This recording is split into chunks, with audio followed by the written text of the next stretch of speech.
Epístola de Tiago, capítulo 3, versículo 1 ao 12. Eu vou fazer a leitura e os irmãos acompanham e depois mantenham as suas Bíblias abertas, para que a gente possa considerar a porção da palavra de Deus. Aqueles que chegaram agora, Epístola de Tiago, capítulo 3, versículo 1 ao 12. Meus irmãos, não vos torneis muitos de vós mestres, sabendo que havemos de receber maior juízo. Porque todos tropeçamos em muitas coisas. Se alguém não tropeça no falar, é perfeito varão, capaz de refrear também todo o corpo. Ora, se pomos freios na boca dos cavalos para nos obedecerem, também lhes dirigimos o corpo inteiro. Observai igualmente os navios, que sendo tão grandes e batidos de rijos ventos, por um pequeníssimo leme, são dirigidos para onde queira o impulso do timoneiro. Assim também a língua, pequeno órgão, se gaba de grandes coisas. Vede como uma fagulha põe em brasa tão grande selva. Ora, a língua é fogo, é mundo de iniquidade. A língua está situada entre os membros de nosso corpo e contamina o corpo inteiro. E não só põe em chamas toda a carreira da existência humana, como também é posta ela mesma em chamas pelo inferno. Pois toda espécie de feras, de aves, de répteis e de seres marinhos se doma e tem sido domada pelo gênero humano. A língua, porém, nenhum dos homens é capaz de domar. É mal incontido, carregado de veneno mortífero. Com ela, bendizemos o Senhor e Pai. Também com ela, amaldiçoamos os homens, feitos à semelhança de Deus. De uma só boca procede bênção e maldição. Meus irmãos, não é conveniente que estas coisas sejam assim. Acaso pode a fonte jorrar do mesmo lugar o que é doce e o que é amargoso? Acaso, meus irmãos, pode a figueira produzir azeitonas ou a videira figos? Tampouco, fonte de água salgada pode dar água doce. Senhor Deus e Pai Todo-Poderoso, Tua palavra encontra-se aberta, Senhor, e nós nos submetemos a ela nesta noite. Queremos pedir a Tua graça, a Tua direção sobre nós, pedindo que o Senhor fale, que o Senhor nos confronte, que o Senhor nos instrua nessa noite. Ser com cada um dos irmãos que aqui chegaram, com aqueles que não puderam chegar, tem misericórdia das suas vidas, e nós que aqui estamos, Senhor, não permita que venhamos sair daqui da mesma maneira que entramos, mas que sejamos transformados pela Tua palavra. É assim que eu te oro, que eu te agradeço, hoje e sempre. Amém. Amém. Dando sequência, meus irmãos, à exposição da carta de Tiago, eu coloquei como tema para o estudo de hoje o uso da língua e suas consequências. O uso da língua e suas consequências.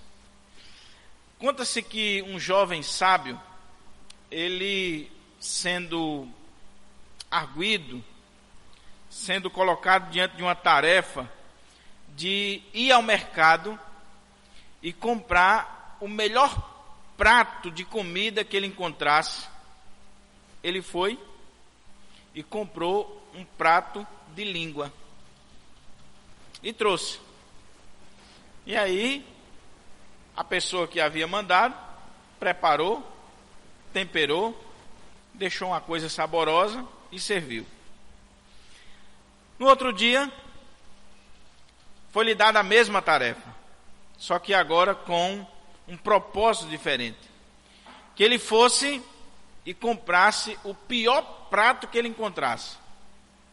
O rapaz foi, comprou um prato de língua e trouxe. E sendo questionado sobre a sua atitude, ele respondeu da seguinte forma: a língua, ela tanto pode ser algo excepcionalmente bom, como também pode ser algo extremamente ruim. A língua tanto pode ser algo excepcionalmente bom, como pode ser extremamente ruim. A língua pode ser um instrumento de vida ou de morte. Está lá em Provérbios.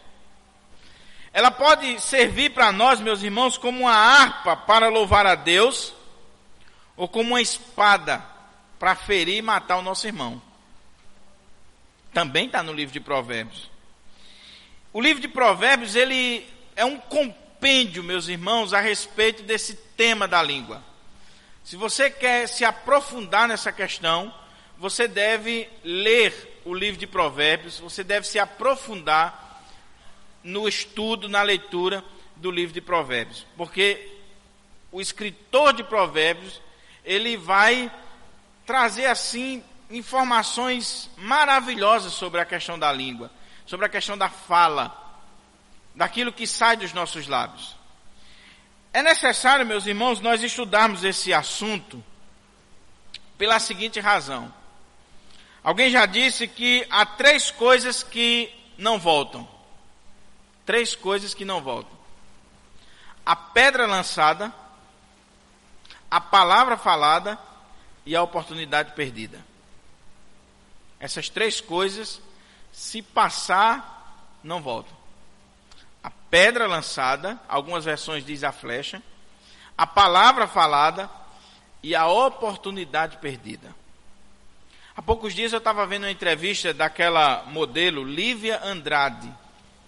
Ela, em um programa ao vivo com o apresentador Silvio Santos, um programa de perguntas e respostas, de brincadeira, Silvio Santos soltou uma brincadeira para ela e ela devolveu à altura. E ela disse que quando a palavra saiu, se ela pudesse ter corrido lá e agarrado a palavra e trazer de volta, engolir, ela tinha feito. Mas era tarde. Ela chamou Silvio Santos ao vivo, em rede nacional, de velho gagar. E na hora foi um espanto dentro do estúdio.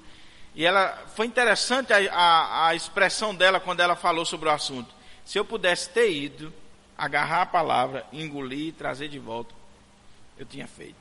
Então, meus irmãos, é muito importante a gente parar para pensar sobre esse assunto.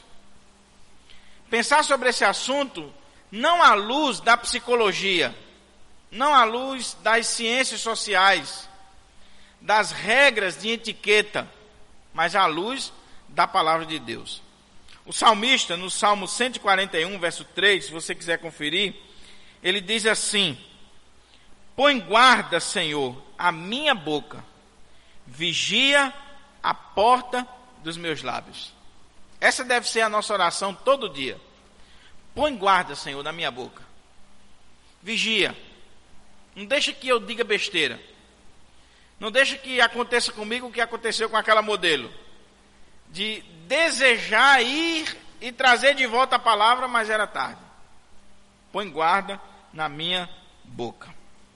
Para a gente entender aqui o texto de Tiago, a gente começar a adentrar o texto, é importante entender que Tiago vem desenvolvendo um pensamento teológico. Tiago está falando da maturidade do cristão, de um cristão maduro, de um crente experiente, um crente que ele vai usar a expressão perfeito, perfeito no sentido de maturidade. Então, quando ele chega no capítulo 1, ele fala que um crente maduro, ele é paciente em meio às tribulações. Foi isso que ele falou no capítulo 1. No capítulo 2, ele vai dizer que um crente maduro, ele tem na sua vida a prática da palavra de Deus. Ele pratica a palavra de Deus. Ele não só é paciente em meio às provas, em meio às tribulações, mas quando ele chega no capítulo 2, ele vai dizer que o crente maduro, ele pratica a palavra de Deus. Ele dá ênfase a esse tema. E aí, nesta sessão aqui, ele vai dizer que um crente maduro, a terceira característica dele é que ele controla a sua língua. Portanto, aquela ideia que nós temos muitas vezes pairando na igreja de que, quando eu abro a boca eu digo o que eu quero, isso pode revelar que você não é um crente maduro, ou talvez não seja nem convertido. Então é esse o ponto que ele está querendo levantar aqui. O que é interessante, irmãos, é que parece que o problema da língua era algo muito sério no meio daquelas comunidades para quem Tiago está escrevendo. Por que a gente chega a essa conclusão? Porque ele falou sobre a língua no capítulo 1, versículo 19. Ele falou sobre a língua no capítulo 1, versículo 26. Ele falou sobre a língua no capítulo 2, versículo 12. E está de novo falando sobre a língua. Então parece que o problema da língua era uma realidade muito séria na igreja do primeiro século. Por isso que Tiago, ele vai tratar desse assunto, vai se aprofundar nesse assunto, vai levantar esse assunto. Tiago, como um bom pastor, ele sabe que as palavras, elas revelam quem nós somos, o que nós pensamos e aquilo que está no nosso coração. Ele sabe disso. Por quê? Porque ele aprendeu com Jesus. Mateus 12, 34. A boca fala do que o coração está cheio. Se você quer conhecer uma pessoa, você não deve olhar para a roupa dela, para o carro dela, para a casa dela. Olhe quando ela abrir a boca. Veja o que está saindo dos seus lábios. Porque, querendo ou não, ela vai se revelar. Ela vai colocar para fora. É por isso que a psicologia e a psicanálise, ela trabalha muito isso. Coloca você para falar. Fale. Bota para fora o que está no seu coração. E você vai revelar quem de fato você é. O que você pensa. Não é o exterior. É a língua. Tá certo? Então, Tiago, como um bom pastor, ele sabe que a língua revela. E aí ele não tem esse tema como um tema de somente importância. Um tema qualquer, um tema vago. Não. Esse tema para ele é tão importante que ele vem tratando desde o capítulo 1 e ele vai encerrar a carta tratando desse tema para a igreja. E se era importante, meus irmãos, naqueles dias, é importante para nós hoje. Será que a igreja hoje, a igreja evangélica, a igreja do Pirangi, não tem problema com a língua? Será que eu e você não temos problema com a língua? Eu vi uma frase hoje, pesquisando esse assunto, que diz assim: quando Cristo é Senhor do nosso coração, Ele também é Senhor dos nossos lábios. Quando Cristo é o Senhor do nosso coração, Ele também é o Senhor dos nossos lábios. Portanto, irmãos, devemos parar um pouquinho e refletir. O que está saindo dos meus lábios? O que eu estou colocando para fora? E aí a gente pode até se assustar com o que tem saído. É muito triste quando a gente vê, depois do culto, se conversa sobre tudo, menos sobre as coisas de Deus. Dois crentes se encontram hoje, sai todo tipo de conversa, menos as coisas de Deus. E às vezes quando você vai puxar o assunto das coisas de Deus, a pessoa diz: agora não, eu saí do trabalho, hoje é meu dia de descanso. Não vamos tratar de religião não, vamos contar piada, vamos fazer outra coisa. Como que as coisas de Deus fossem uma coisa qualquer. Então eu queria ver esse texto, irmãos, dentro de 3 pontos. É claro que não vai dar para a gente fazer uma exposição detalhada, minuciosa do texto. São 12 versículos. E vocês vão ver aqui que tem alguns versículos aqui muito ricos, com N interpretações. E a gente vai procurar mostrar aqui as interpretações que existem e que o Espírito Santo de Deus nos conduza àquela que é mais correta. Então, o primeiro ponto que eu quero levantar, dentro dessa questão do uso da língua e suas consequências, está aí no versículo 1. Olha aí para a sua Bíblia. Primeira coisa é a liderança e o uso da língua. Como é que diz o versículo 1? Meus irmãos, não vos torneis muitos de vós mestres, sabendo que havemos de receber maior juízo. Talvez quando você começou a ler esse capítulo, e aconteceu isso comigo também, você pergunta assim, o que tem a ver? Tiago está falando de liderança, no versículo 1, e depois ele muda o assunto e passa a falar da língua. O que tem a ver? Às vezes quando a gente olha para esse texto, a gente até pensa assim, eita, esse texto aqui diz respeito às mulheres da igreja. Algumas até dizem para mim assim, pastor, quarta-feira eu não vou, porque o senhor vai falar sobre a língua. E eu sei que o senhor vai falar sobre as mulheres. Minha irmã, o versículo 1 já desmancha isso, que a irmã está pensando.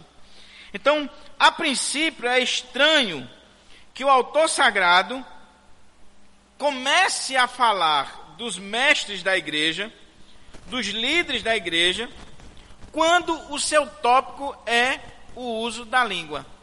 Pode parecer estranho, mas não é.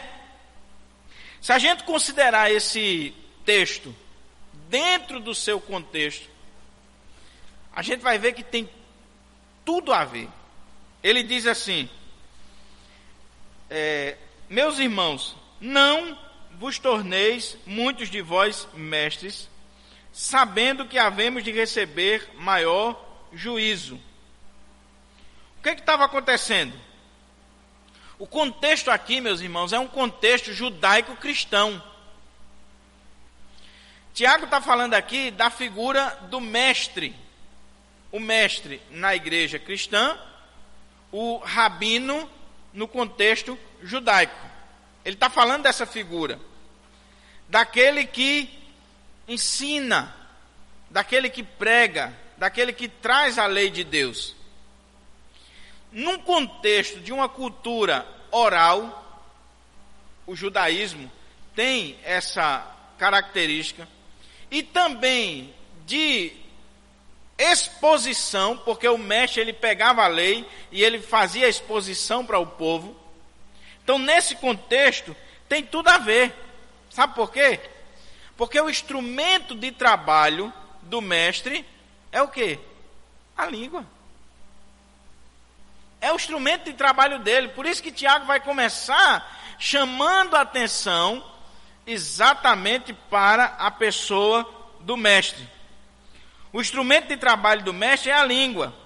Portanto, eu trouxe aqui uma citação de William Barclay que diz assim: Tiago estava preocupado em destacar a responsabilidade dos mestres e o perigoso caráter do instrumento que tinha que usar. Tiago está preocupado com a responsabilidade do mestre da igreja e o perigo que está nas mãos dele, porque ele tem um instrumento que precisa usar para a glória de Deus, e se ele não souber usar esse instrumento, ele pode causar danos. O que a gente pode aprofundar mais? A figura do mestre, irmãos, no contexto judaico, é algo assim muito especial. O mestre, ele tinha uma posição tão elevada, que diz os estudiosos que, por exemplo, um judeu, ele deveria ter mais consideração pelo mestre, pelo rabi, do que pelo seu próprio pai. Tamanha a posição dessa pessoa. Eles dizem que se, por exemplo, tivesse o rabi e o pai de alguém se afogando, você jogava a corda primeiro para o rabi, para o mestre. Você salvava primeiro ele, se desse tempo, você salvava seu pai. Veja o tamanho da dignidade, do respeito, do carinho que eles tinham para com o mestre. Você olha no Antigo Testamento, você vê isso. Você chega no Novo Testamento, a gente vê a importância do mestre na igreja. Sabe por quê? Por exemplo, os apóstolos e profetas, eles tinham o ministério itinerante. Eles fundavam igrejas, eles pregavam nas igrejas. Mas qual era a função do mestre? A função do mestre era imprimir naqueles irmãos, no coração deles, as verdades do reino de Deus. Então ele não era alguém que ficava pulando, ele estava fixo, ele estava em um determinado local. E aí ele ensinava com as suas palavras, com a sua vida, ele direcionava a vida das pessoas. Por isso que Tiago começa a chamar a atenção para a pessoa do mestre. Aqui no contexto de Tiago, duas coisas podem ser destacadas. Talvez você, quando olha para o texto, você perceba. Em primeiro lugar, será que Tiago não estaria entrando em contradição com Paulo, quando Paulo diz lá em 1 Timóteo 3:1, que nós devemos desejar o episcopado, o pastorado, a liderança da igreja? É um desejo ardente, algo que está lá no mais profundo do nosso ser. Será que Tiago não está entrando em contradição com Paulo? Porque ele diz assim: meus irmãos, não vos torneis muitos de vós mestres. E aí Paulo vai dizer: olha, se alguém aspira ao episcopado, excelente obra almeja. Então parece que Tiago e Paulo estão entrando em contradição, mas não estão entrando em contradição. O que Tiago está condenando aqui, meus irmãos, são as motivações erradas para se assumir o ministério.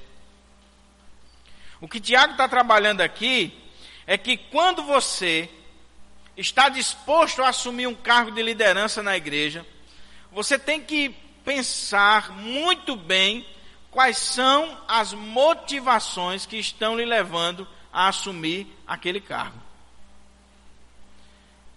A impressão que a gente tem quando olha para esse texto é que naqueles primeiros dias o pessoal estava assumindo a função de mestre na igreja por causa do prestígio, por causa do valor do cargo, por causa do nome, da influência. Naquela época o mestre não podia receber dinheiro, mas ele era sustentado por uma família. Aquela família tinha que lhe dar de tudo. Então, muitos na igreja, Tiago identificou, estavam querendo ser mestres, olhando para o prestígio, para o nome, para a vitrine, e esquecendo da tarefa. Esquecendo que o mestre trabalha com um instrumento extremamente delicado, que é a fala, que é a língua, que são vidas. Então ele diz: meus irmãos, não vos torneis muitos de vós mestres. No texto grego, a ideia é: parem de se tornar mestres. A ideia é que estava como que o que acontece hoje aí, uma fábrica de pastor, né? Parece até aqueles brinquedinhos de criança. O cara, tem um colega meu que diz assim: o cara foi dormir bêbado, acordou pastor. Hoje é assim, né? Você encontra o camarada: rapaz, tudo bom? Tá? O que você é? Agora eu sou pastor. E rapaz, é. Mas você tem quanto tempo de crente? Tem uns 6 meses. Mas Deus já me consagrou, já me levantou e tal. Já estou cuidando de uma igreja, plantando uma igreja. Estava acontecendo isso aqui. Aí Tiago diz: irmãos, parem. Sabe por quê? Porque o mestre, ele vai receber um maior juízo. Parem com isso. Então, essa função de mestre levaria muitos ao orgulho, à presunção, à prepotência. E Tiago está extremamente preocupado com isso. Eu quero concluir esse ponto aqui, esse primeiro ponto, trazendo uma citação do pastor Augusto Nicodemos que eu achei interessante. Ele diz assim: um dos maiores problemas da igreja evangélica brasileira é a sua liderança. Mais e mais desejam se tornar mestres e o fazem sem que haja critérios claros e sérios por parte das denominações, que colocam na liderança pessoas absolutamente despreparadas, que não foram treinadas nem provadas quanto à sua fé, a capacidade e as suas motivações. Tais mestres ocupam os púlpitos evangélicos e proferem palavras e discursos que envergonham o nome de Cristo diante do mundo, desviam os incautos, confundem os desavisados, emburrecem os crentes e espalham mentiras no meio do povo de Deus. Veja como é séria a coisa. A igreja, meus irmãos, ela precisa ter mais cuidado quando ela vai colocar alguém na liderança. Não é só porque é carismático, é bonitinho, porque tem dinheiro, porque tem influência dentro da igreja. Aí a gente coloca na liderança da igreja, seja no pastorado, seja no presbiterato, seja no diaconato ou qualquer outra liderança, pessoas que não têm o chamado. Pessoas que vão até com a motivação errada. Pessoas que vão por causa do cargo, elas não têm noção do tamanho da tarefa que elas estão abraçando. Elas estão indo por causa dos louros. E aí, quando a igreja coloca um líder despreparado, com a motivação errada, um líder que não tem comunhão com Deus, não tem vida com Deus, ela vai sofrer. O nome de Cristo vai ser envergonhado. Irmãos, por isso que Tiago começa chamando a atenção. E você que está no banco, que deseja ser líder, que quer estar na frente, cuidado. Pesa a motivação. Veja se você está preparado. Veja se você tem conhecimento necessário. E aí sim. Tiago não está dizendo aqui que você também não vai desejar ser mestre. Não. Você pode desejar. Agora com a motivação certa, sabendo do peso da responsabilidade. Irmãos, às vezes eu fico olhando assim. Será que você teria coragem de se deitar numa mesa de cirurgia, sabendo que aquela pessoa que vai abrir você e fazer uma cirurgia no seu coração, um transplante de coração, aquela pessoa é simplesmente um curioso? Ele não passou por uma faculdade, ele não teve preparo, ele não teve um acompanhamento, ninguém o instruiu, ninguém o ensinou, simplesmente ele é um curioso, pegou um livro aqui, outro ali, leu e acha que pode fazer. Você teria essa coragem? Mas você sabia que tem muita gente na frente da igreja lidando com almas, com o destino eterno das pessoas que não estão preparadas? E aí dá uma direção para o povo, uma direção errada, usam o cargo para satisfazer o seu orgulho pessoal e prega não a palavra de Deus, mas o que ele pensa. Tem muito que diz assim, aqui na igreja é do jeito que eu quero. Não é do jeito que Jesus quer, não, é do jeito que ele quer. Ele ensina os seus gostos, aquilo que pensa, aquilo que acha, porque ele não tem preparo na palavra de Deus. Então, é essa seriedade em relação à liderança que Tiago lança luz no primeiro verso. Segundo ponto é a língua e a questão da universalidade do pecado. Olha aí o que é que diz o verso 2. Porque todos tropeçamos em muitas coisas. Se alguém não tropeça no falar, é perfeito varão, capaz de refrear também todo o corpo. Segunda coisa que eu vejo aqui é que Tiago constata a universalidade do pecado a partir da língua. E é interessante constatar que a língua, mesmo sendo um pequenino órgão do nosso corpo, tem o poder de revelar a amplitude, a existência e a universalidade do pecado na raça humana. Mesmo sendo um órgão bem pequenininho do nosso corpo, vai revelar para nós a amplitude, a existência e a universalidade do pecado. Tiago fala que todos nós tropeçamos no falar, todos, sem exceção. Ele está se incluindo, revelando com isso que todos nós somos pecadores. Todos nós somos pecadores. E essa verdade, irmãos, ela vai estar presente na palavra de Deus. E o William Barclay, comentando esse texto, ele destaca duas coisas aqui. Ele diz que duas verdades, duas ideias estão entretecidas no pensamento judaico e que Tiago está levantando aqui. Primeiro, não há ninguém neste mundo que não peque em algo. Não há ninguém nesse mundo que não peque em algo. Como diz um ditado, todos nós temos um defeitinho. Todos nós. Certo? Eclesiastes 7:20 vai falar sobre isso. Vai mostrar essa questão do pecado na vida do homem. E em especial as palavras de Paulo, em Romanos 3, versos 10 a 23. E do apóstolo João, em João 1:18. João 1:8. Vai mostrar, irmãos, que todos nós somos pecadores. Temos em nós essa raiz, essa semente do pecado.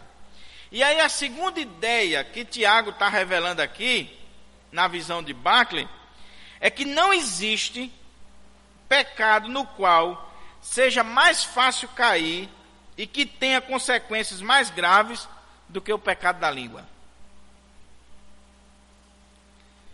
É exatamente por isso que Jesus vai ensinar que nós devemos ter cuidado com as nossas palavras. Digo-vos que de toda palavra frívola que proferirem os homens, delas darão conta no dia de juízo, porque pelas tuas palavras serás justificado e pelas tuas palavras serás condenado. A palavra é quem revela quem é justificado ou quem é condenado. Eu queria concluir esse ponto aqui, porque o X da questão vai estar no ponto 3, é onde a gente vai demorar mais um pouquinho, olhando para o texto,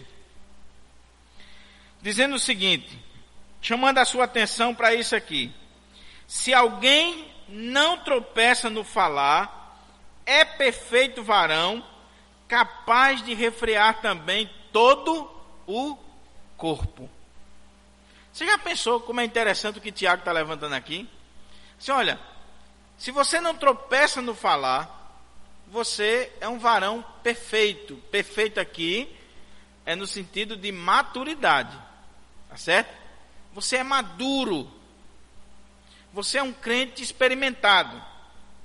E se você faz isso, você é capaz de refrear todo o seu corpo.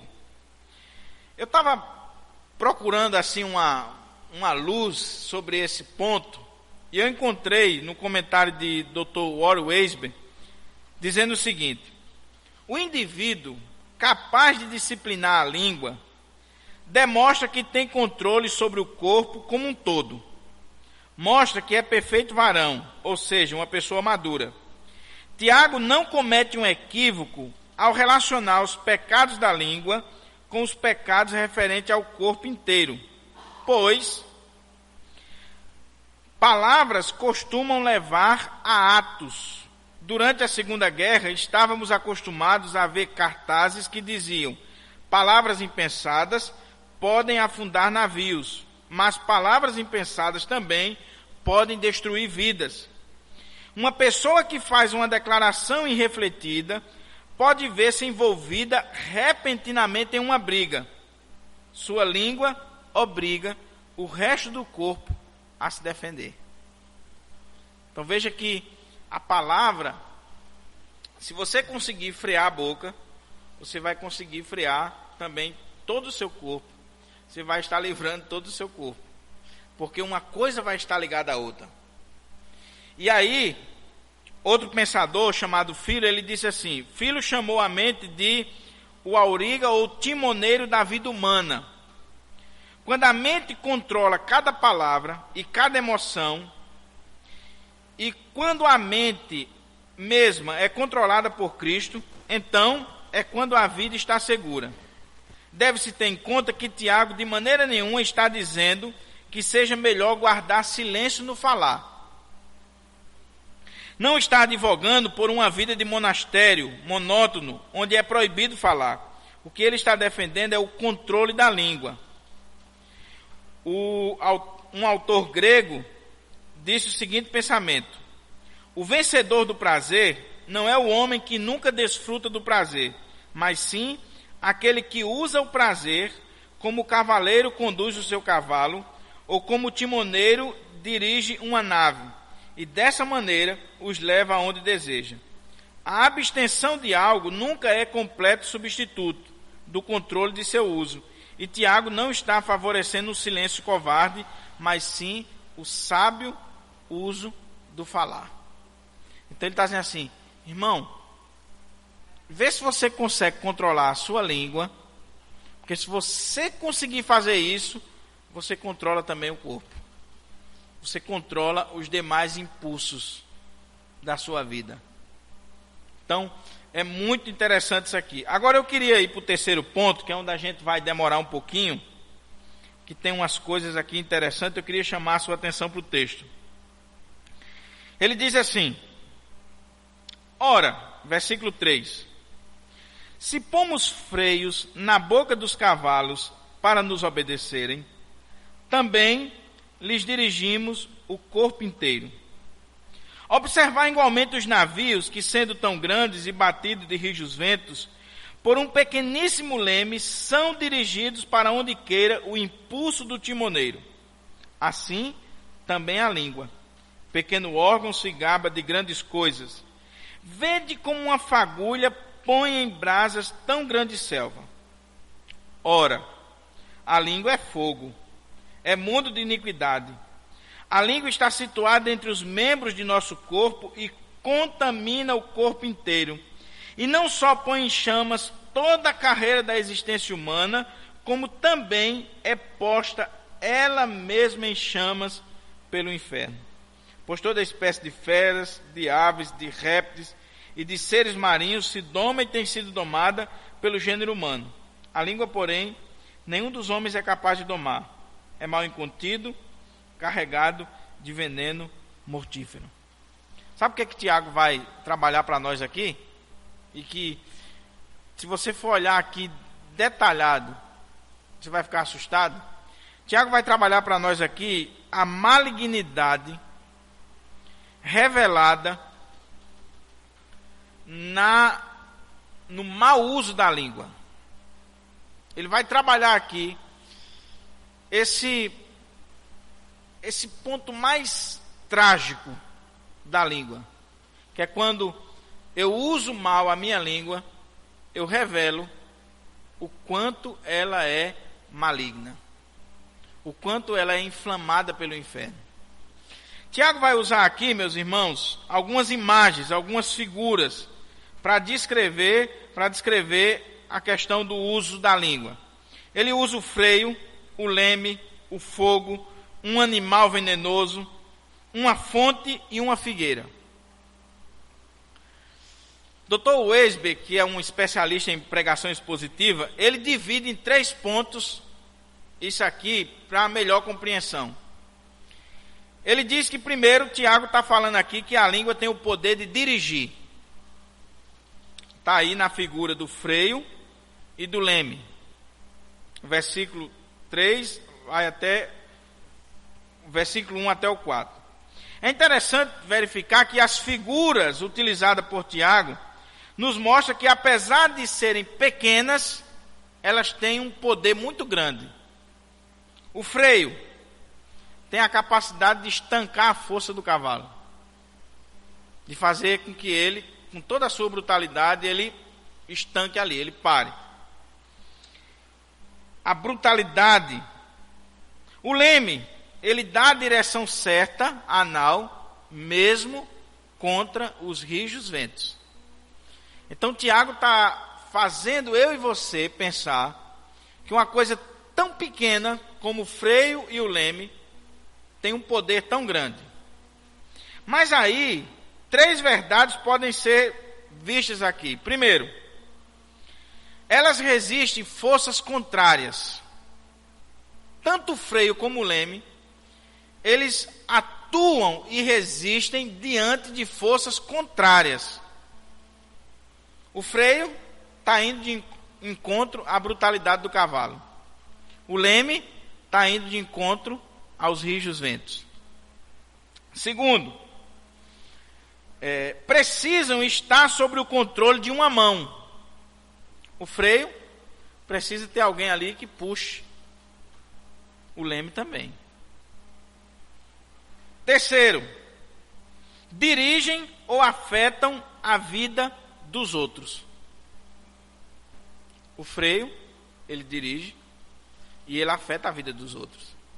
Se o cavalo não atender e ele sair desembestado, ele pode causar um dano irreversível.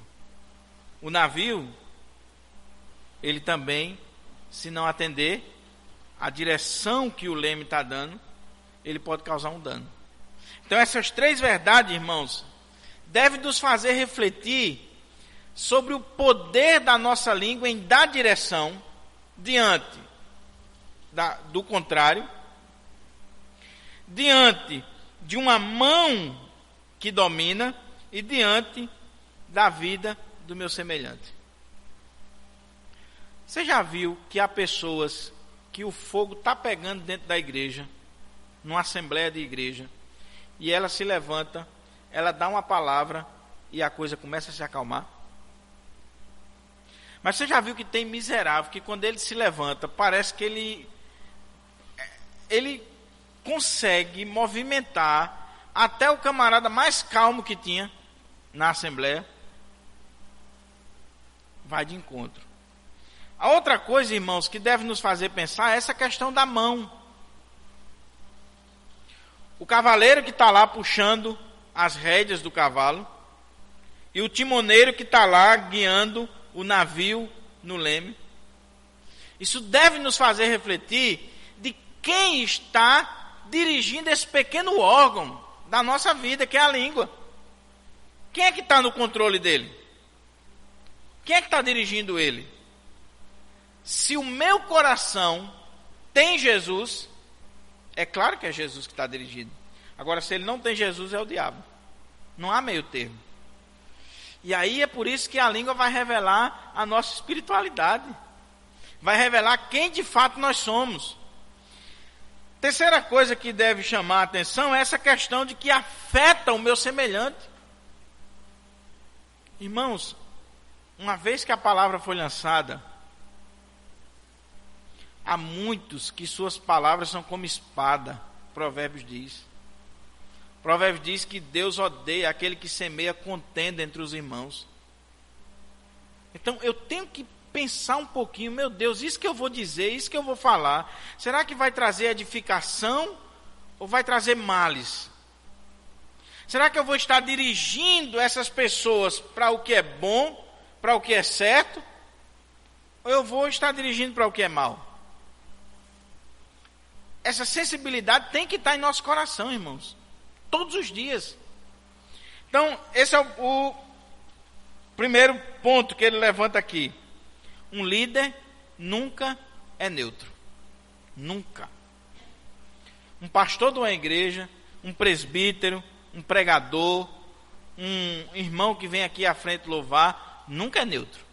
Uma vez que ele solta a palavra, uma vez que ele emite uma opinião, aquilo ali vai gerar ou aspectos positivos no meio da igreja, ou vai gerar aspectos negativos. Segunda coisa que ele vê aqui é que a língua tem o poder de destruir. Olha o que é que diz aí, verso 5. Assim também a língua, pequeno órgão, se gaba de grandes coisas. Vede como uma fagulha põe em brasa tão grande selva. Ora, a língua é fogo, é mundo de iniquidade. A língua está situada entre os membros do nosso corpo e contamina o corpo inteiro, e não só põe em chamas toda a carreira da existência humana, como também é posta ela mesma em chamas pelo inferno. Também, pois, toda espécie de feras, de aves, de répteis, de seres marinhos se doma e tem sido domada pelo gênero humano. A língua, porém, nenhum dos homens é capaz de domar. É mal incontido, carregado de veneno mortífero. Ele usou a figura do poder de dirigir, o freio e leme, e ele agora vai usar a figura, o poder de destruir, que é o fogo, e ele compara aqui a língua a uma espécie de animal, talvez uma cobra venenosa, um animal extremamente venenoso. E aí, irmãos, é preciso que a gente pense assim, que as nossas fofoquinhas, por mais ingênuas que elas sejam, as nossas conversas frívolas, elas causam destruição na igreja, que às vezes leva dias, meses e até anos para serem resolvidas. Um fogo. Tem fogo que o bombeiro no instante apaga, mas tem fogo que o bombeiro rala para apagar. Tiago está levantando aqui uma questão que é de assustar, irmãos. O efeito, a malignidade da língua. Ele vai dizer assim: a língua é fogo. Fogo. O que ele quer dizer com isso? Ele está levantando o poder de destruição da língua. E aqui nós temos duas imagens para nós. Primeiro,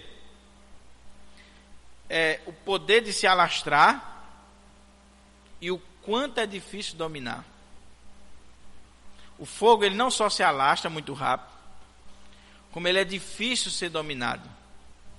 Agora, por que acontece isso? E aí ele vai trabalhar a segunda cena aí, da questão da cobra indomável, do animal indomável. Por quê? Ele vai dar a resposta no texto. Vamos aqui para o texto. Ele vai dizer assim: a língua é fogo, é mundo de iniquidade. Se você quiser frisar essa palavra aí na sua Bíblia, aqui, irmãos, é onde está o porém. Os estudiosos, quando eles olham para esse texto aqui, quando ele diz mundo de iniquidade, se levanta duas interpretações. A primeira, a palavra mundo, cosmos, tanto tem o sentido de cosmético, de adorno, de algo organizado, como tem o sentido de criação, de plenitude, de sistema. Quando Paulo vai usar a palavra mundo, muitas vezes ele vai dizer que é um sistema. Não vos conformeis com este século, com este mundo. É um sistema. Então, se Tiago estiver usando aqui a palavra mundo, mundo de iniquidade, no sentido de adorno, qual seria a ideia? A ideia é que a língua, ela tem a capacidade de pegar aquilo que é mal e apresentar de forma bela. A língua é um mundo de iniquidade. Ela consegue camuflar a coisa. Ela consegue pegar o veneno e apresentar numa embalagem bonita. Você vê os políticos discursando? Você vê as palavras do homem mau, as palavras da prostituta, são adocicadas, convence, leva multidões, porque a língua tem um poder de pegar a iniquidade e apresentar de forma bela. A outra ideia é que Tiago pode estar falando aqui que a língua, ela carrega em si mesma esse mundo de iniquidade. Ela traz, e aí estaria de acordo com o restante do versículo, quando ele vai falar que ela contamina o corpo inteiro. Tá certo? Então, mas veja, meus irmãos, de onde vem esse poder de destruição que Tiago vai usar como a figura do fogo? É a iniquidade que está presente. É a iniquidade que está campeando. seja sendo apresentada de uma forma bonita, de uma forma agradável, seja com essa presença indomável na vida do homem. Então Tiago diz assim: olha, a língua é fogo, é mundo de iniquidade, a língua está situada entre os membros de nosso corpo e contamina o corpo inteiro. Contaminar aí é o mesmo sentido que Tiago vem trabalhando anteriormente, que é manchar, macular o corpo inteiro. E ele diz assim: e não só põe em chama toda a carreira da existência humana. No grego, literalmente, é a roda da existência humana. Porque na visão grega, a roda, ela é completa. Então ele está falando aqui que essa presença maligna, ela é completa na vida do homem. Ela preenche todos os ciclos da sua vida. Por isso que a versão atualizada colocou toda a carreira da existência humana. É um mal que está presente. É um mal incontido. Então ele diz assim: não só ela faz isso, ela contamina o corpo, ela prejudica toda a existência humana, mas ele vai usar outra expressão. Como também é posta ela mesma em chamas pelo inferno. Você já pensou que coisa? Imagina aí uma língua pegando fogo. E esse fogo é o fogo do inferno. A imagem aqui, de onde Tiago está tirando a palavra, é o Guiena, que no contexto judeu, a palavra inferno era o lugar onde se queimava o lixão da cidade. Ali era o Guiena. Então, todo o lixo da cidade era levado para ali, e aquele fogo nunca se apaga, porque sempre tem lixo para queimar. Inferno é isso. E aí Tiago vai comparar a língua e vai dizer: olha, a língua é fogo. Esse fogo aí. Você já pensou, irmãos, que imagem terrível ele está trabalhando para a igreja? E o mais terrível ainda é você saber que talvez a sua língua esteja sendo um instrumento do inferno,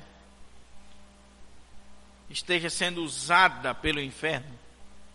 Então ele vai trabalhar essa questão da malignidade da língua. Ele diz assim: em chamas pelo inferno, pois toda espécie de feras, de aves, de répteis, de seres marinhos se doma e tem sido domada pelo gênero humano. A língua, porém, nenhum dos homens é capaz de domar. É mal incontido, olha a outra imagem, carregado de veneno mortífero, morte. Não só tem chamas, mas tem morte. É um poder de destruição. Irmãos, quantas vidas, quantas pessoas, quantos pastores, quantas igrejas destruídas por causa do mau uso da língua. Por causa de uma fofoquinha besta, de um telefonemas em besta, de um e-mails em besta, de uma palavra mal explicada, uma palavra maldita. Quanta morte, quanta destruição, quantos casamentos desfeitos por causa de uma palavra maldita. Então que você possa sair daqui nessa noite dizendo assim: Senhor, eu não quero jamais que a minha língua seja isso aqui, que ela seja tomada pelas chamas do inferno, que ela tenha veneno mortífero, que ela seja como um animal indomável, que ela seja como um fogo que, uma vez que incendeia, toma conta de uma floresta, irmão. O poder de devastação do fogo é muito grande e rápido. Então, Lá no livro de Provérbios diz assim, que sem lenha o fogo se apaga, e não havendo maldizente, fim da contenda, né? Acaba a contenda. Tem gente que fica jogando lenha. Tem gente que fica num leve e trás miserável. Ao invés de unir as pessoas, fica jogando lenha no fogo. Quer ver o ciclo pegar fogo mesmo. Quando na verdade, irmãos, Deus nos chamou para sermos diferentes. Deus nos chamou para sermos diferentes. Então, Tiago está falando aqui da malignidade da língua. E ele está pintando uma cena feia. Ela é fogo, ela é como um animal indomável, ela é carregada de veneno, ela é posta em chamas pelo inferno. É um texto lá de Provérbios que ele está utilizando, onde o escritor de Provérbios vai evocar essa imagem de alguém que está falando e que a sua língua é um fogo do inferno. Tem pessoas, irmãos, que conversam com você 5 minutos, você se sente mal. Já teve essa experiência? Porque ela não conta outra coisa.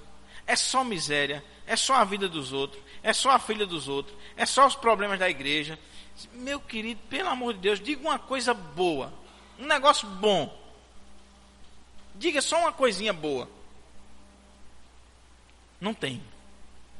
É porque fulano é isso, fulano é aquilo, a igreja é isso, a igreja é aquilo, o pastor é isso, fulano é aquilo, a mulher do pastor, o filho, o presbítero, o diácono, não sei o quê, bababá, mas eu, pastor, eu sou bom, eu sou isso, eu sou aquilo. Você já viu aquela questão na igreja, né? Tem um grupo e você fica com medo de sair, porque se você sair vão descascar você. A turma, a panelinha reunida. Às vezes você fica até com medo de pedir oração na igreja, porque quando você pede oração na igreja, no outro dia o bairro inteiro está sabendo do seu problema. Pedido de oração na igreja vira fofoca no outro dia. E tem muita gente que diz assim, pastor, eu não peço oração na igreja não, porque se pedir no outro dia, a coisa está na rua. E o pior que é verdade. Então a gente está usando a nossa língua para quê? Para o mal. Concluindo, irmãos, ele vai levantar a questão de que essa língua, ela não só tem o poder de dirigir, o poder de destruir, mas ela tem o poder para trazer prazer. É a figura da fonte e a figura da árvore. A fonte e a árvore. Temos aqui o papel da língua, sobretudo na vida do cristão. É ser fonte de bênção e vida para o seu semelhante. E aí, quando a gente olha, por exemplo, Provérbios 12, 18. Olha o que diz lá, Provérbios 12, 18. Essa verdade ela é fundamentada na Escritura. Provérbios 12, 18.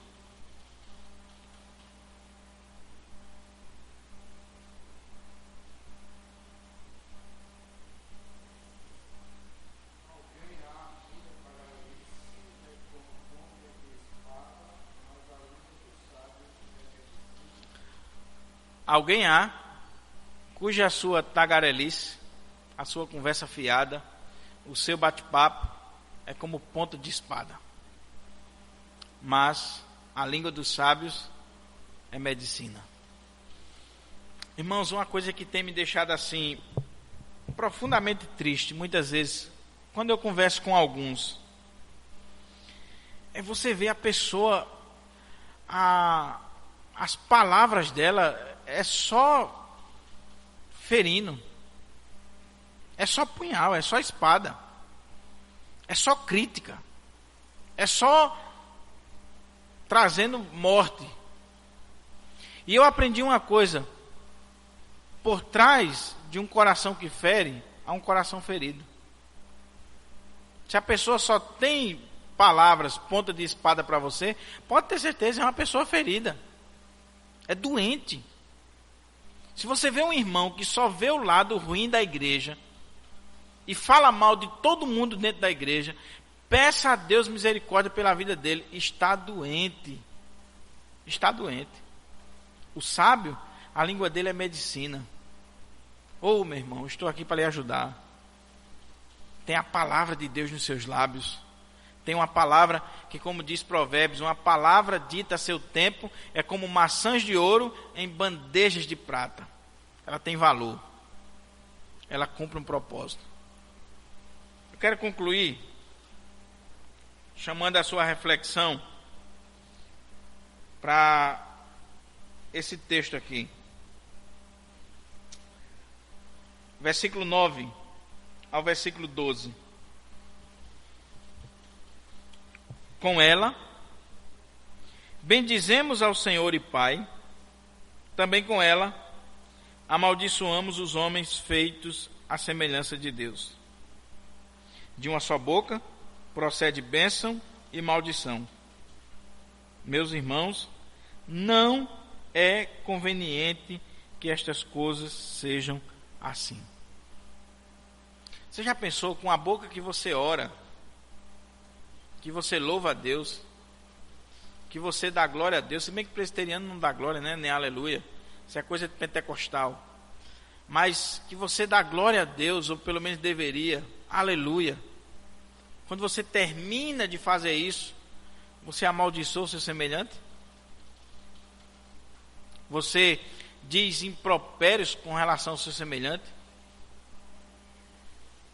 Irmãos, perdoe-me a sinceridade, mas, por exemplo, o ano passado, o que eu e o conselho da igreja, os presbíteros que estão aqui, tivemos que ouvir de palavras malignas, palavras duras, não está no gibi.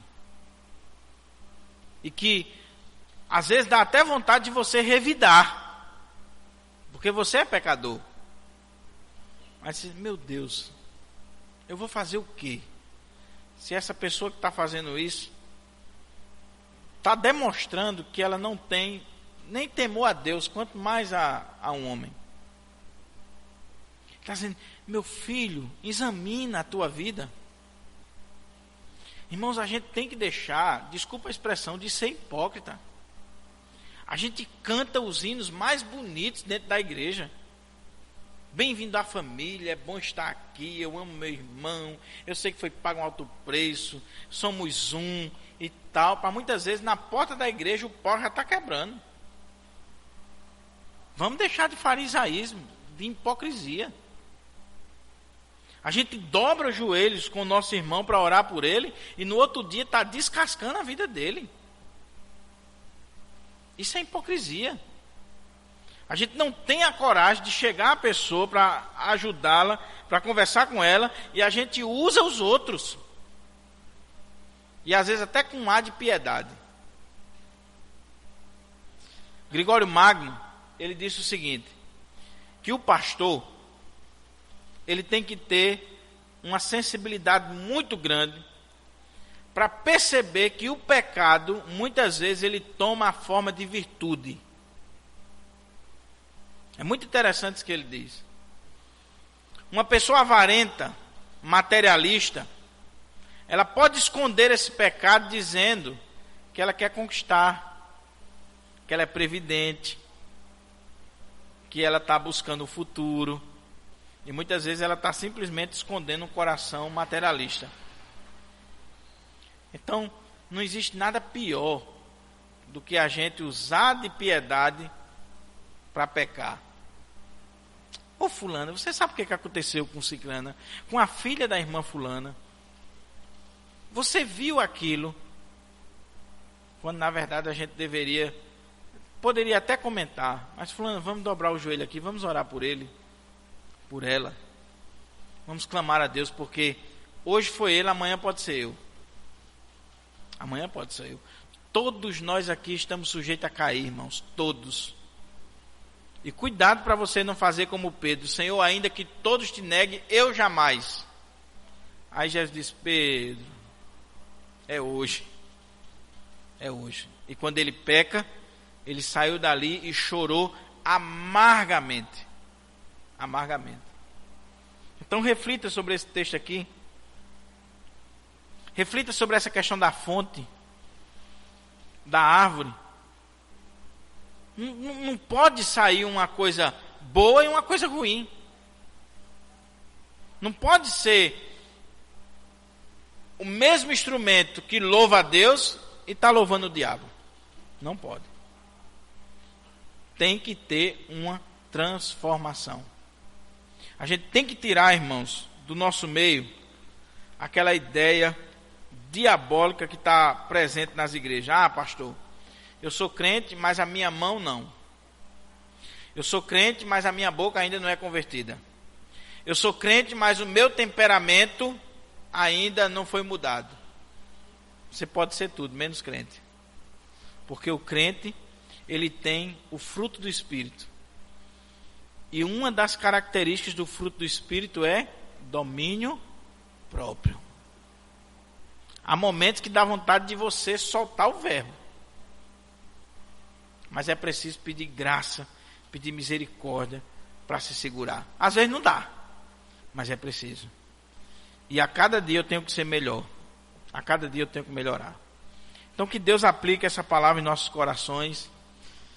Tem muita coisa no texto que a gente não deu para considerar. Só dá para dar uma passada por cima. Mas que a ideia fique. Eu preciso me policiar nas minhas palavras. Obrigado. Por favor. Deus te abençoe. Coisinha simples, mas que precisa ser feita, que precisa ser trabalhada. E olhe se a sua palavra não está ríspida. Tem gente, irmãos, que tem uma palavra dura. O provérbio diz assim: a palavra dura suscita a ira. A ira.